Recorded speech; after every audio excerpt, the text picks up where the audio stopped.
Jaya Radha Madhava Jaya Bihari Jaya Radha Madhava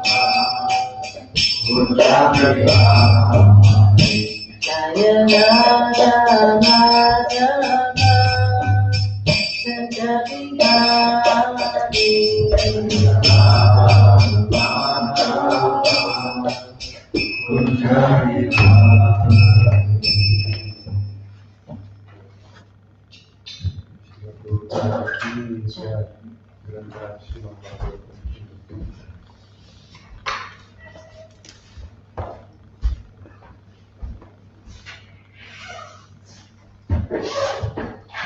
Reading from Srila Prabhupada Lilamrita.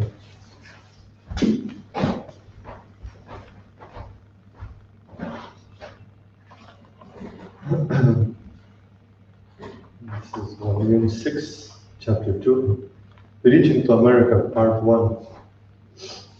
Although Srila Prabhupada had said that he would stay in Los Angeles, he soon decided to follow his original travel plans.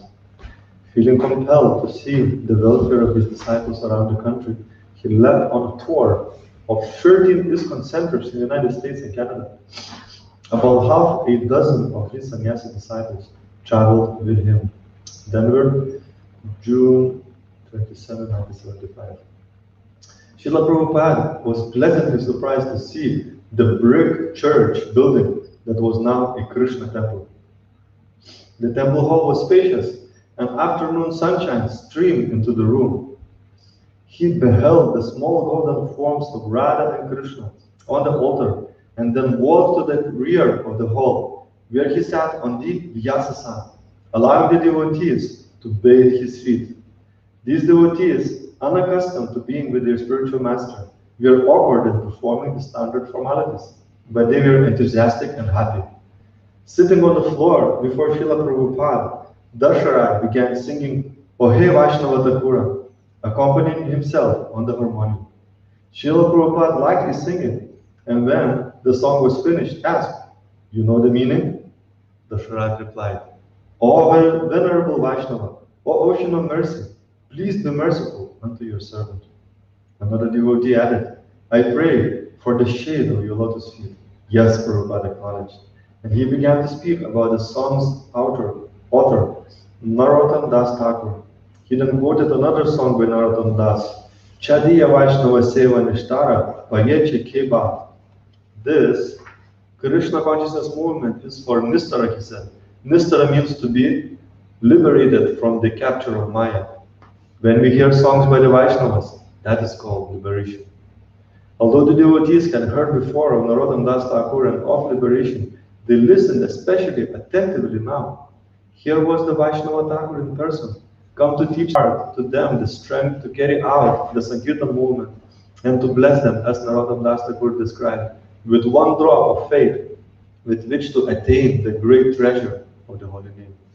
So I'm very glad to see this temple, Srila Prabhupada said to the group of about 40 devotees. You have purchased it? That's nice. Very good space. And the devotees here are very nice. So our process is very simple, that we dedicate our lives to the service of the Vaishnava, and according to his direction, we engage in Shravana Kirtana, hearing and chanting of Vishnu, and refrain from the sinful activities. Then life is successful. We do not require to be very learned or very rich man, or to take birth in a very high family. Srila Prabhupada ki Jai. Om Namo Bhagavate Vasudevaya. Om Namo Bhagavate Vasudevaya. Om Namo Bhagavate Vasudevaya. Om Namo Bhagavate Vasudevaya. Om Namo Bhagavate Vasudevaya. Om Namo Bhagavate Vasudevaya. Reading from Grantara Srimad Bhagavatam, Canto 5, Chapter 5, Text number 7. Yada na pashyati ayata guneham. Yada na pashyati ayata guneham. Yadana pasyatyata guneham Sparte Pramata Sahasa Vipaschit Svarte Pramata Sahasa Vipaschit Gata Smritir Vindati Tatra Tapan Gata Smritir Vindati Tatra Tapan Asadya Maitunyam Agaram Avya Asadya Maitunyam Agaram Avya Yadana Pashyati Yata Guneham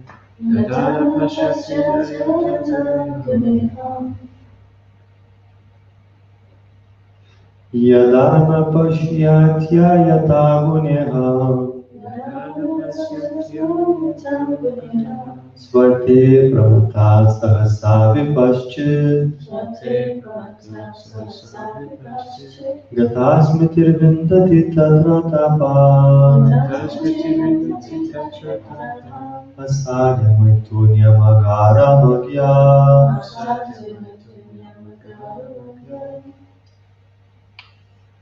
Yadana pasyatyayata guneham Yadana Pasyatyayata Guneham Svate pramata sahasa vipaschit Svate Pramata Sahasa Vipaschit Gatasmriti vindati tatra tapan Gatasmitir Vindati Tatra Tapan Asadya maituna magara magna Asadya Maitunya Magara Magya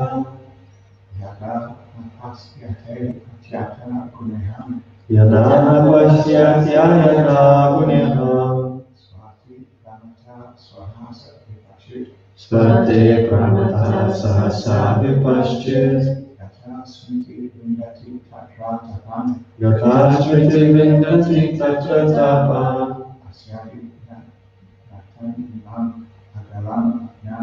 Asadya Maitunya Magara Magya Yadana Pasyatyayata Guneham Svate Pramata Sahasa Vipaschit Gatasmriti Vindati Tatra Tapan Asadya Maitunya Magara Magya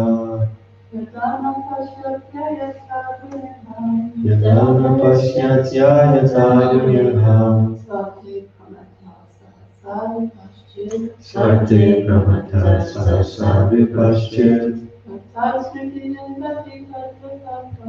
Gatasmriti Vindati Tatra Tapan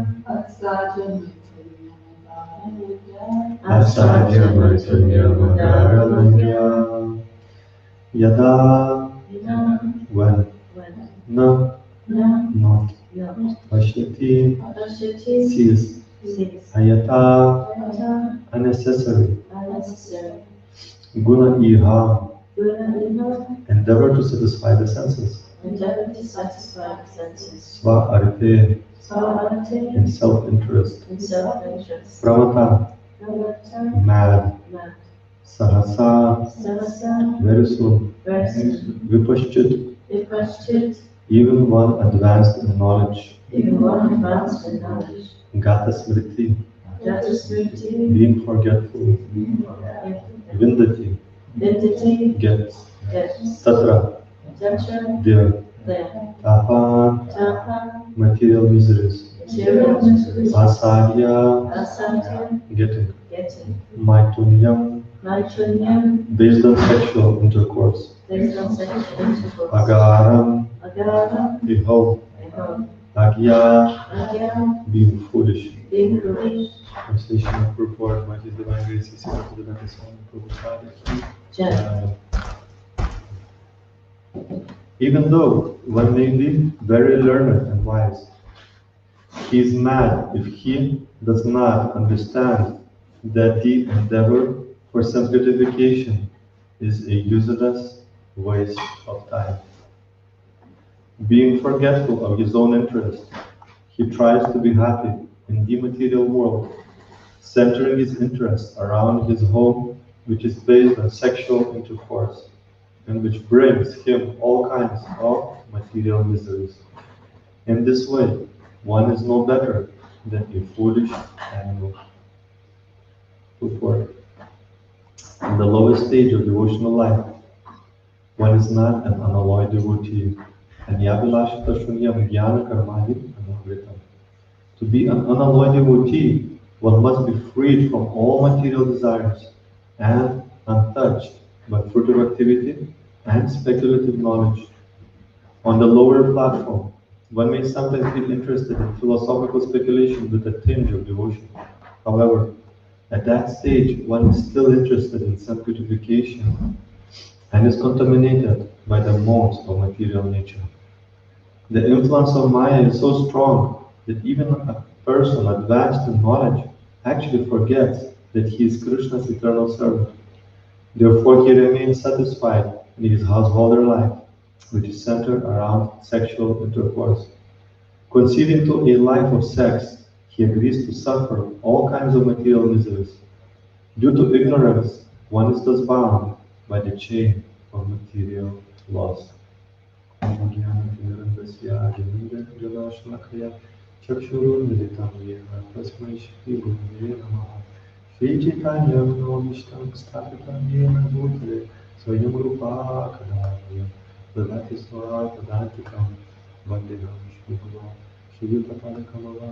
Shri Guru Vaishnavascha Shri Rupa Sagrajatam Sahagana Raghunatam Vitam Tam Sajivam Sadvitam Savaditam Parijana Sagitam Krishna Chaitanya Devam Shri Radha Krishna Padam Sahagana Lalita Shri Vishakha Vitamscha Hare Krishna Karuna Sindhu Dhinamanda Vigapati Gopisha Gopika Kanta Radha Kanta Namostute Tapta Kanchana Gaurangi Radhe Vrindavaneshwari Vrishabhanu Sute Pranamani Hari Priya Vachakapatarodesha Vipasindhu Evacha Pakitana Palanyo Vaishnavyo Namo Namo Jai Shri Krishna Chaitanya Prabhu Nityananda Shri Advaita Gadadhar Shri Vasadi Gaura Bhakta Vrinda Hare Krishna Krishna Krishna Hare Hare Hare Rama Rama Rama Hare Hare Mukam Karoti Vachalam Pangum Nagayate Gira Yat Kripatamaham Vande Shri Guru Dinatarana. By the mercy of spiritual master of life, I can see the stars Layman, can cross the mountains. However, then I can speak uncomfortable. I therefore offer my respectful obeisances to what is speak on my spiritual master.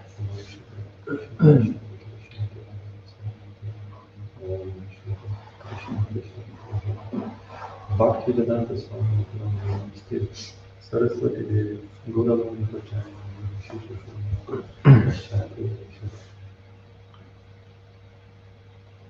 The translation again. Even though one may be very learned and wise, he is mad if he does not understand that the endeavor for self-gratification is a useless waste of time. Being forgetful of his own interest, he tries to be happy in the material world, centering his interest around his home, which is based on sexual intercourse, and which brings him all kinds of material miseries. In this way, one is no better than a foolish animal.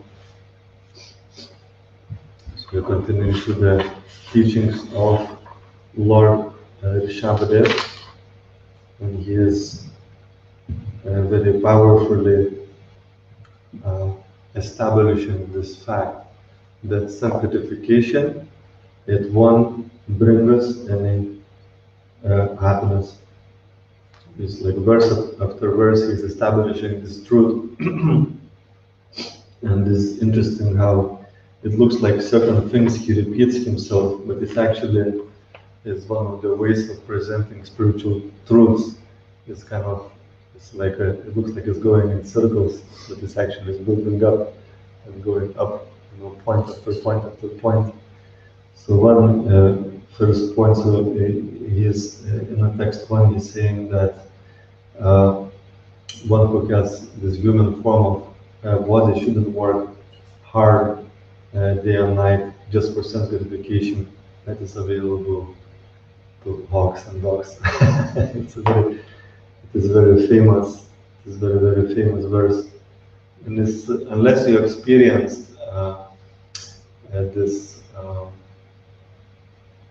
at least a little glimpse of Krishna's beauty in the form of his holy name, or even at least some prashadam, it's difficult to understand these principles. When you hear, it can be, especially if you never experienced anything, any connection with Krishna, at least in this lifetime. It's very hard to hear these kind of things.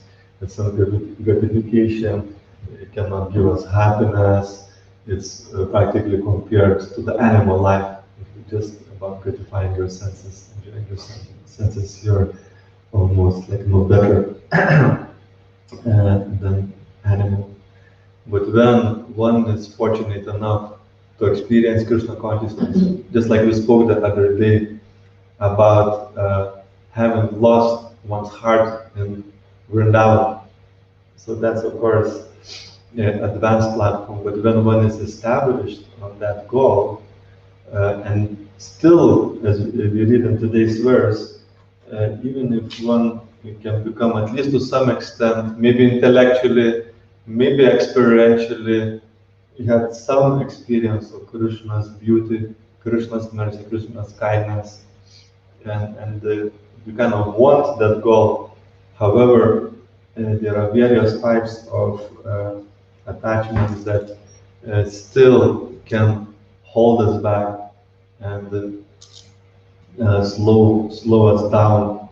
Still, the attachment to self-gratification is very strong. Attachment to opposite sex is very strong, and also some sort of as well being intellectual side as well, like being intellectual, wise, and etc. It's a big thing as well in the modern day. Being very educated. Now this education is available for like everybody. You can go to university, you can become very educated in PhD, or you have various types of like a professional education and that kind of thing, and being able to skillful and being very skillful.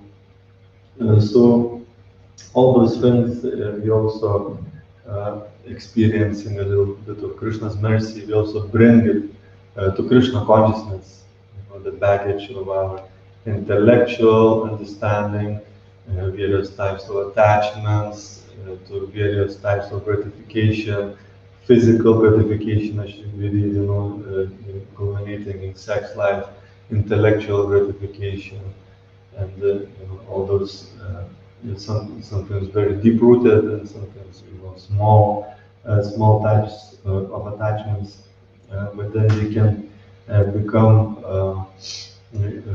also an impediment on our path towards Krishna, towards pure devotion. And the interesting thing to analyze the things about understanding and about being wise and about being learned. Vedic understanding is quite different from what is the modern day understanding. It's very practical understanding of being wise and being wisdom, being learned. There are two, at least, things that come to mind what means to be truly learned and what it means to be truly intelligent. And the Vedic idea, Krishna conscious idea, is that if you are wise, if you are learned, then you become detached. when you're detached. Like nowadays, as we mentioned, there's so many people who are very learned, at the same time, very attached to their position, to their titles. You have these big titles. Of course, it's not in every single case, but general idea is that the more learned you are, the more proud you are, the more you expect certain honor, respect, and etc. But while personal character of the person is not considered so important, it's like a private thing. As long as you are, learned and skillful, you can teach. But what's happening inside of your personal life is not of consequence. It's not so important as your private business. But Vedic idea is different. First is actually two things. Is detachment, is one thing of meaning of being learned, and a second thing is the character. That one that knowledge should manifest in the personal qualities of one's character. So the more one is learned, and that is again and again comes into in Srimad Bhagavatam and other scriptures, Bhagavad Gita, that when you see things as they are, then slowly but surely you become detached from this self-gratification. Because when you see things as they are, and there is a lot of, even in material circles, in material world, there are people who were very, very intellectual. A lot of them, they become very depressed.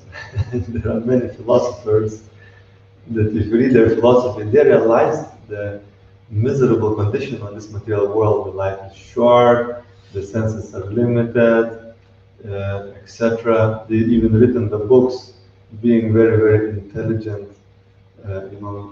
With those who are more intelligent than the general so-called intelligence, the people who are intellectual, but they're very attached materially to some gratification, and they use their knowledge how to improve their gratification. It's called Mayaya Parita Jnana, means intelligence stolen by illusion.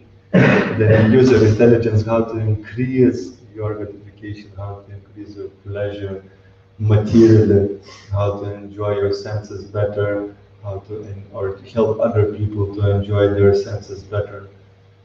This is intelligence stolen by illusion, that you're only using your intelligence to make yourself physically better, comfortable, or be more, gratify your senses better, or improve your sex life and all that kind of thing. But people who are a little more intelligent than that are able to see things better as they are.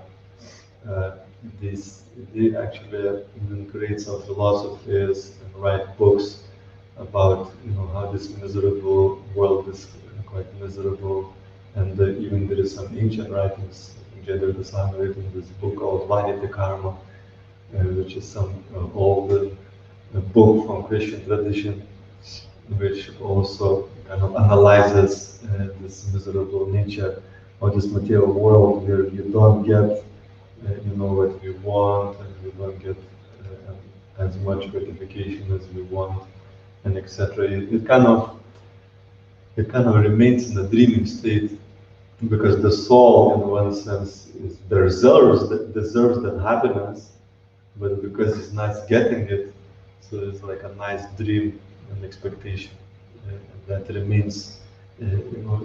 Sometimes it's described that the highest happiness is the expectation. I'm gonna have this amazing weekend. I'm gonna meet this amazing girl. I'm gonna do this amazing business plan, and etc. It remains in a dreaming state. When we get it, it's either not what we wanted, or it's not, or it doesn't last. or if it lasts, we become attached to it, and when we lose it, we are so miserable and unhappy. So even people who are not spiritually inclined, but who are truly more intellectual, they realized that nature of this material world, but they haven't tasted the nectar of spiritual life. They haven't tasted Krishna consciousness. So some of them even committed suicide, kind of fed up of seeing this miserous material world and not finding any alternative, and just kind of accepting it as miserable and just committing suicide. Or some others, they just decide, they take to the paths that recognize this misery, but then uh, they choose a path which is impersonal or voidist. That, okay, I can't be happy in this world, so at least let me just somehow finish my existence at the end of life. I just merge, just stop this repeated birth and death and make it zero. So people go to that extent as well to deal with the miseries. But for a devotee and those who are fortunate to discover Krishna consciousness, there is this potential for unlimited bliss, unlimited happiness. And all those things that are mentioned as the various things that, like even being learned or intellectual, etc., or being mad after sense gratification, and it's considered madness actually. If one of the definition of insanity is that you are trying, to live in a world that is not real. You are trying to get something, you're aspiring for something that doesn't exist or doesn't give, like you want, you have some sort of expectation that I'm just gonna become a greatest person, in the world. Like so many people are competing to become famous, but you never become that. You never achieve that. So, like for example, if you don't have any money and you want like a newer car, like Lamborghini or something. So it would be considered that at the present time, condition, in the present state, it's like a madness. You won't get it, at least for the time being, until you become rich. Or maybe you'll never become rich. Let's say if you never become rich, somehow or another is not in your karma that you want, like a very, very new car, that will be considered madness.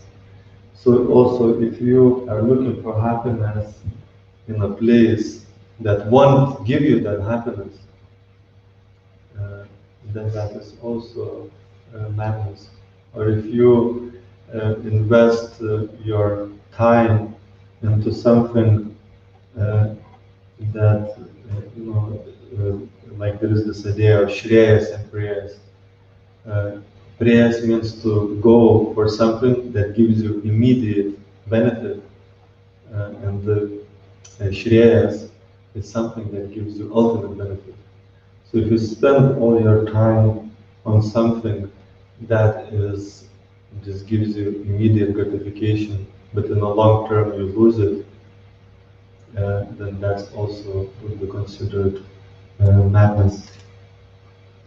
So therefore,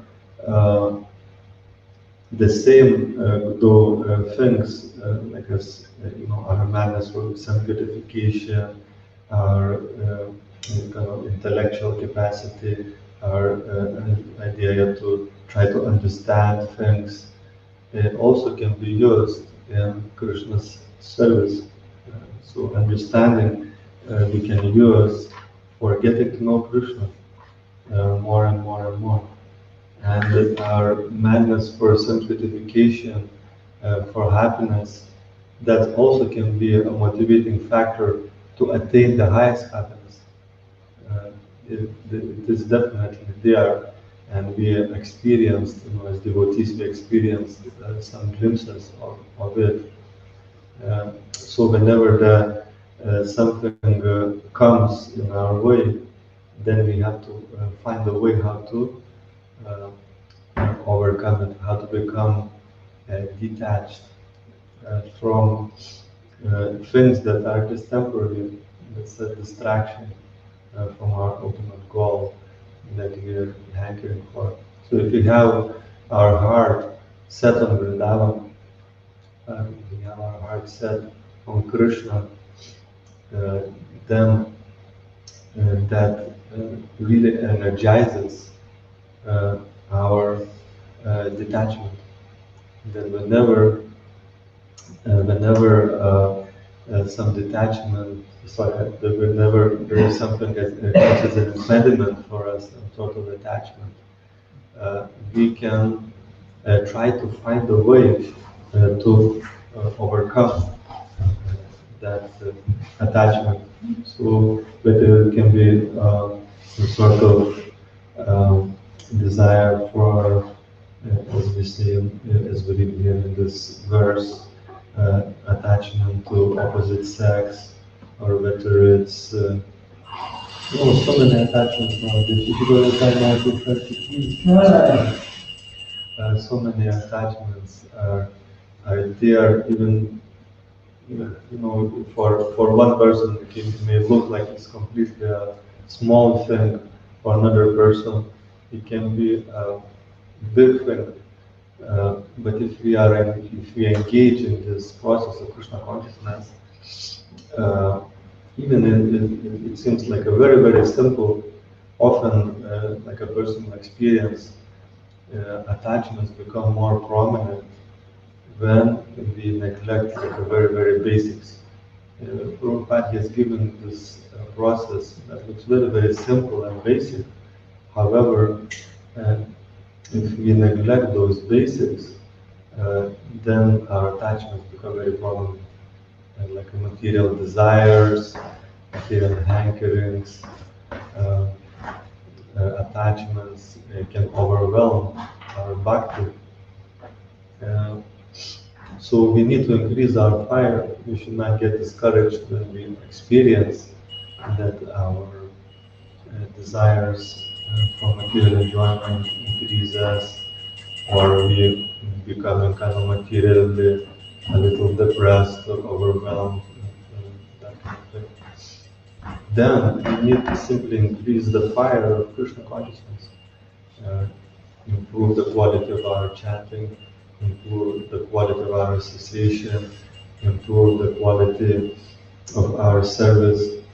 And as that fire increases, then Krishna consciousness increases, and our detachment naturally uh, increases. Uh, Satchidananda Swami explains in his book, A Living Name, that is just a very, very nature of the soul is to hanker for pleasure, is to hanker for happiness. So if we are not getting that happiness spiritually, then just naturally, subconsciously, we will be trying to get happiness in material way. And that is basically a fundamental need of the soul. Ananda, Mayo, Vyasat, always looking for pleasure, always looking for happiness. So if not getting it spiritually, you're gonna try to get it somewhere materially. And in a lower modes, that happiness may come from some sort of procrastination, from uh, being very discouraged, or being very resentful, etc. So, dreaming, being very dreamy, or being lazy, or being sleepy.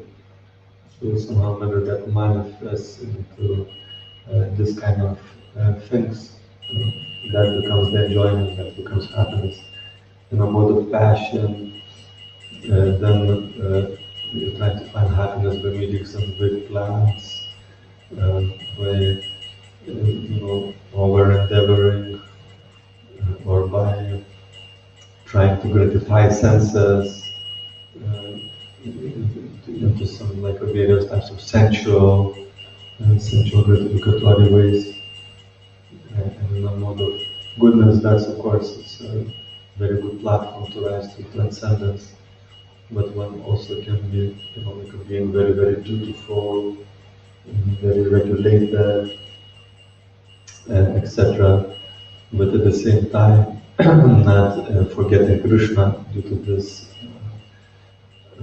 beautiful condition and being detached as well. When we feel quite happy, then Krishna kind of goes into the background, and that kind of happens to demigods. That it's just like everything is very nice, and I have no attachments, etc. And therefore, one forgets Krishna. So we have to bring that Krishna in our life to the extent as soon as possible. As soon as possible, when we have to experience higher taste.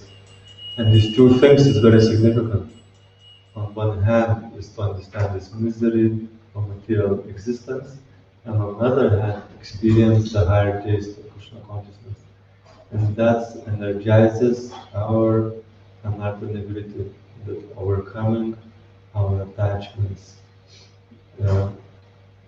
So we have to find the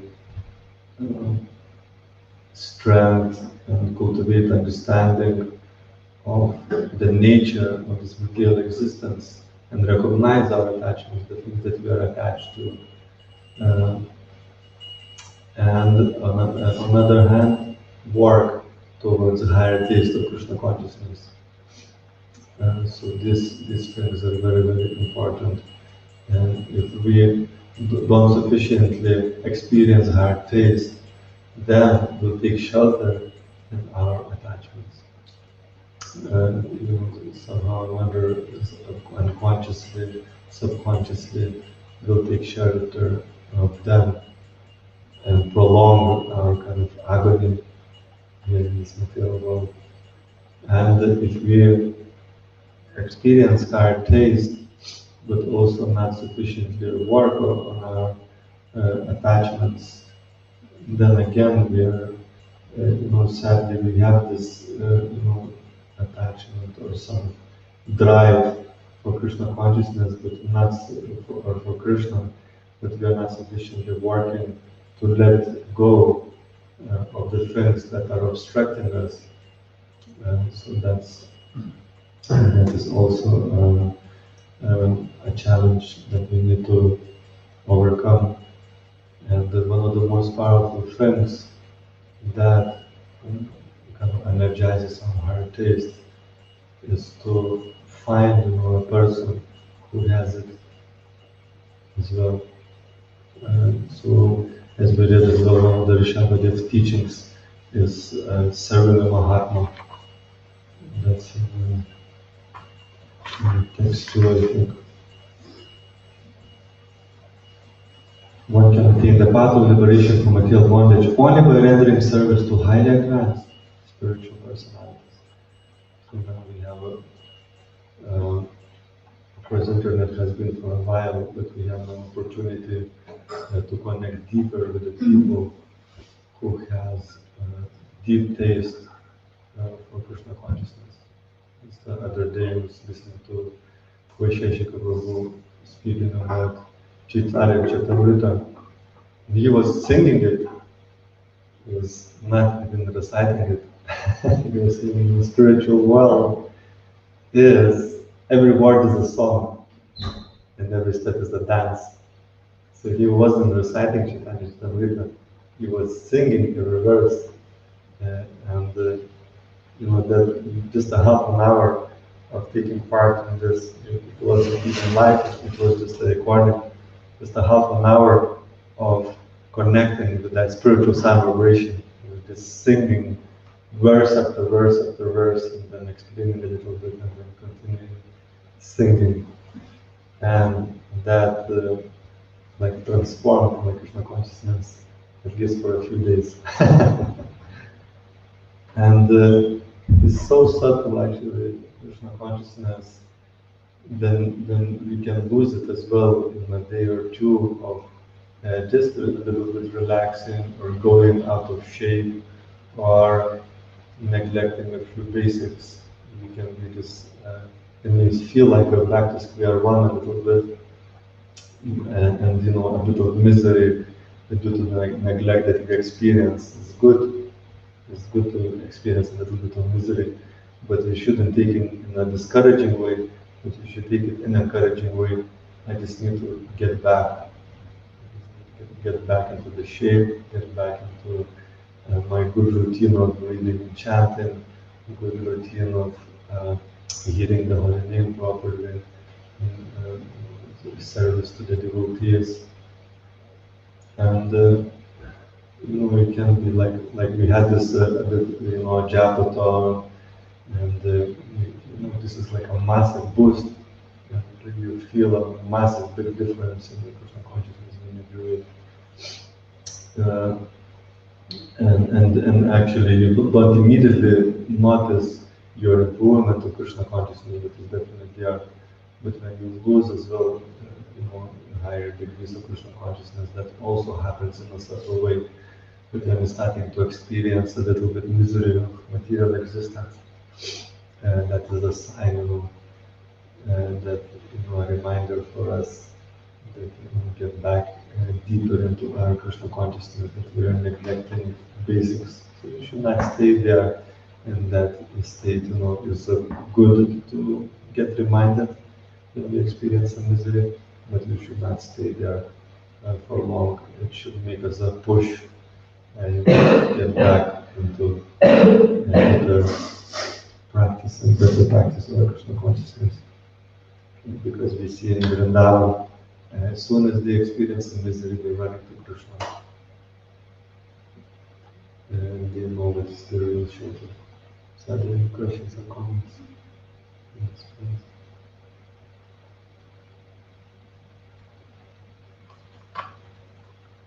I didn't convince that sanctification is for hogs, dogs, camels, and peasants. Because the animal life. Yes, Krishna. We hear that real satisfaction or real recognition is satisfying Krishna's senses and by doing so, because we're connected to Krishna, and we also experience that satisfaction because we're connected. Yes. So, at the same time, we understand that true devotion means not thinking about our own satisfaction, but thinking about Krishna's satisfaction. Yeah.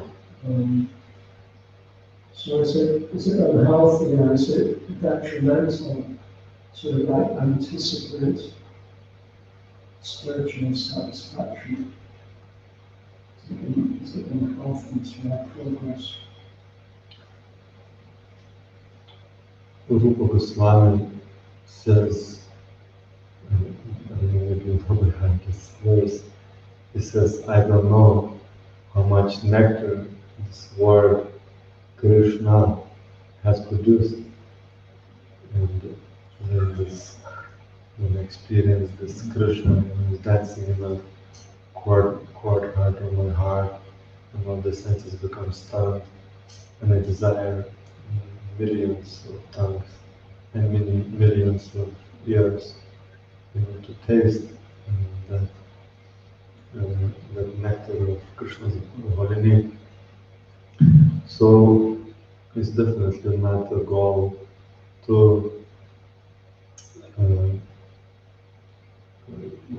just to be motivated to just go on and be happy and that's it. But Krishna is so grateful for the service that the fact is, and is so detached as well, and is just amazing nature of Krishna that he gives the happiness for those who see him happy, who try to please him and see his happiness as a foremost. He awards them with happiness greater than his own.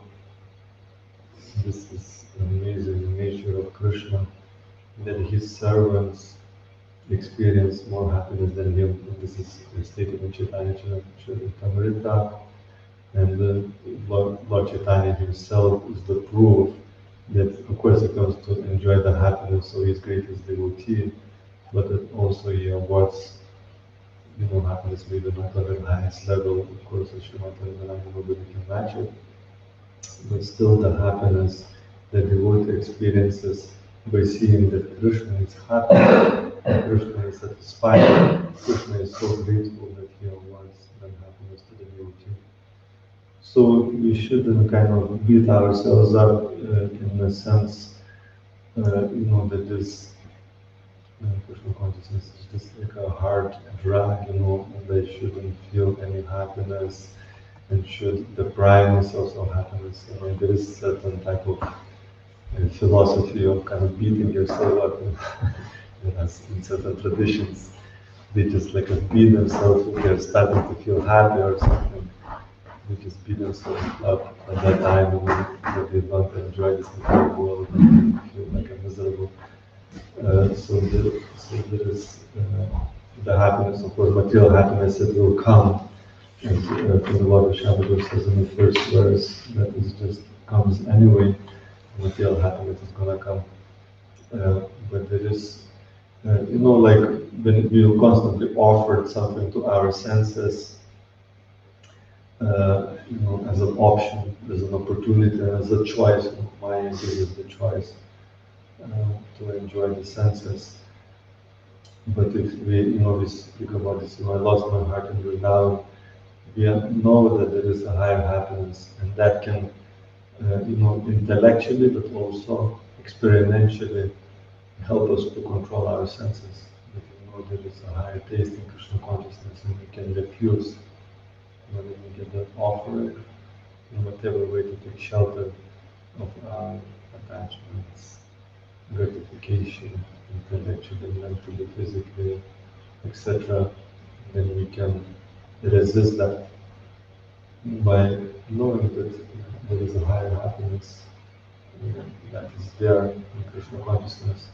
And only in the Bhava stage, or Asakti actually, when not in the Bhava, in Asakti actually, when the taste for Krishna's pleasure is fully manifest, even in Ruchi, the happiness that you derive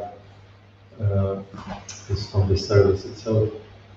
It is not so much at that point that Krishna is happy, only at the time of Asakti, when of course, our bodies is for devotional service and just only please Krishna, and that's the ultimate happiness is when Krishna is happy. But that is fully manifest on Asakti, that your greatest happiness is to see Krishna happy. But in Ruchi, you're deriving the pleasure from the service itself, not so much from the Krishna's relationship, but from the service that gives you that happiness. Does that make sense? I don't know if that answers some question to some extent. Yes, thank you. This was Srila Prabhupada ki jai, Srimad Bhagavatam ki jai, Gaura Prabhupada.